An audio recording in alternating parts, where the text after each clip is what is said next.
Deactivate Instagram account. Hey guys, how's it going? Leonardo Paiva back with another video. In this updated video, I'll show you how to deactivate your Instagram account.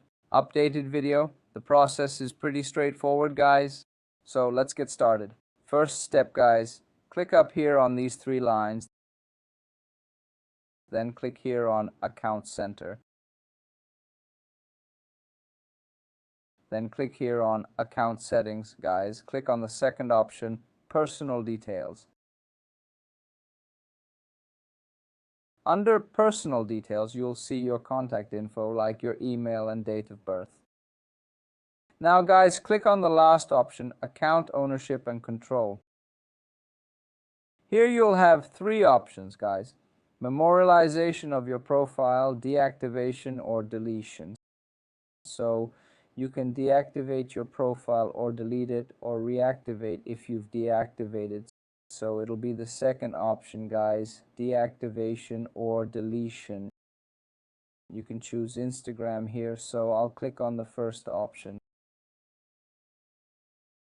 Now it gives two options, guys. Pay close attention.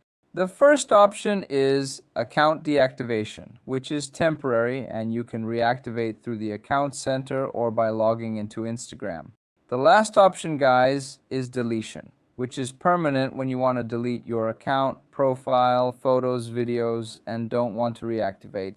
So here, since I want to deactivate, guys, not delete, it's the first option. I'll click here on continue. So here it is, guys. My Instagram account will be deactivated and Threads will also be deactivated. Here it's showing my followers, posts, stories, views, and saved items. Just click continue, enter your password, then click continue to deactivate your account. Did you get it, guys? Let me know in the comments below. Subscribe to the channel for more tutorial videos. I'll leave it here. Big hug. God bless. Thanks.